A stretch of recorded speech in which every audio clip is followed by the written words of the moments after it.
Happy morning guys. இன்னைக்கு நம்ம பார்க்க போகிற வெஹிக்கிள் டாடா எக்ஸா. டாடா எக்ஸாவில் பார்த்தோன்னா ஒரு பிரேக் டவுன் கம்ப்ளைண்ட் தான் அட்டன் பண்ண போகிறோம். எக்ஸாவில் பார்த்தோன்னா வெஹிக்கிளை டிரைவ் பண்ணிட்டே வந்திருக்காங்க. சடனாக வெஹிக்கிள் ஆட்டோமேட்டிக்காக ஆஃப் ஆயிடுச்சுன்றது தான் கஸ்டமரோட கம்ப்ளைண்ட். நம்ம போயிட்டு இக்னிஷன் ஆன் பண்ணி பார்க்கும்போது கிராங்கே ஆகலை. அது கூடவே இருக்கிற எல்லா வார்னிங் லேம்பும் எரியுது. ஃபர்ஸ்ட் ஸ்கேன் பண்ணி செக் பண்ணி பார்த்ததுல இசிஎம் உள்ளே பார்த்தீங்கன்னா ஸ்கேனிங் டூல் போகலை. இந்த மாதிரி ஸ்கேன் பண்ணும்போது உள்ளே போகலை அப்படின்னாலே ஃபியூஸ் ஏதாவது ஜம்ப் ஆயிருக்கும், ஒரு ரிலே ஏதாவது ஷார்ட் ஆயிருக்கும். அண்ட் ஃபைனலாக இது ரெண்டுமே நல்லா இருக்குது அப்படின்னா தான் இசிஎம் பார்த்தீங்கன்னா ஃபெயிலியர் ஆகிருக்கும். நம்ம ஸ்கேன் பண்ணி செக் பண்ணும் போதே உள்ளே போகாத போது கம்யூனிகேஷன் எரர் வித் இசிஎம்னு வந்திருக்கு. முன்னாடி சொன்ன மாதிரி ஃபஸ்ட்டு பார்த்தோன்னா ரிலேவை செக் பண்ணி பார்த்ததில் நம்மளுக்கு முன்னாடியே யாரோ ரிலேவை சேஞ்ச் பண்ணி பார்த்துருக்காங்க.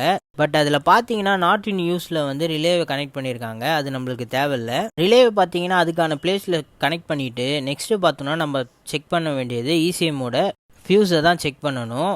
இந்த வண்டியில் பார்த்தீங்கன்னா இசிஎம்னு வராது, இஎம்எஸ்ன்னு வரும். இஎம்எஸ்ன்றது ஒன்றும் இல்லை, இன்ஜின் மேனேஜ்மெண்ட் சிஸ்டம்.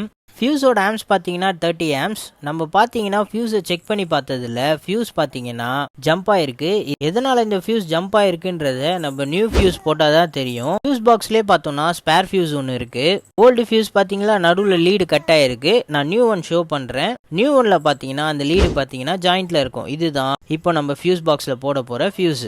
இது போட்டதுக்கப்புறம் வெஹிக்கிள் ஸ்டார்ட் பண்ணி செக் பண்ணிக்கலாம். ஃபியூஸை போட்டதுக்கப்புறம் ரிலேலாம் கரெக்டாக இருக்கான்னு செக் பண்ணிவிட்டு ஒயரிங் எங்கேயாவது ரேட் பைட் ஏதாவது இருக்கான்னு செக் பண்ணும். மேனுவலாக செக் பண்ணதில் எதுவும் இல்லை. சரி ஓகே, ஃபஸ்ட்டு இக்னிஷன் ஆன் பண்ணி பார்த்துக்கலான்னு சொல்லிட்டு இக்னிஷன் ஆன் பண்ணி பார்த்தோம்னாலே எல்லா ப்ராப்ளமும் சால்வ் ஆயிடுச்சு. இக்னிஷன் ஆன் பண்ணும்போதே பார்த்தீங்கன்னா எல்லா லைட்டுமே கட் ஆஃப் ஆயிடுச்சு. வார்னிங் இப்போ எல்லாமே கட் ஆனதுனால நெக்ஸ்ட் பார்த்தோன்னா வெஹிக்கிளை ஸ்டார்ட் பண்ணி பார்த்துக்கலாம். வெஹிக்கிளை ஸ்டார்ட் பண்ணி செக் பண்ணி பார்த்ததில் வெஹிக்கிள் பார்த்தீங்கன்னா சூப்பராகவே ஸ்டார்ட் ஆச்சு. அப்புறம் என்ன, கஸ்டமர் கிட்ட எப்பவும் போல் ஹாப்பியாக டெலிவரி பண்ணிட்டு வந்தாச்சு. இந்த மாதிரி வெஹிக்கிள் ரிலேட்டட் வீடியோஸ் பார்க்கறதுக்கு மறக்காமல் நம்ம சேனலை சப்ஸ்கிரைப் பண்ணிக்கோங்க. இந்த வீடியோ உங்களுக்கு பிடிச்சிருக்குன்னா மறக்காமல் ஒரு லைக்கை கொடுத்துருங்க. வச்சிருக்க நண்பர்களுக்கு மறக்காமல் இந்த வீடியோவை ஷேர் பண்ணிவிடுங்க. தேங்க்யூ.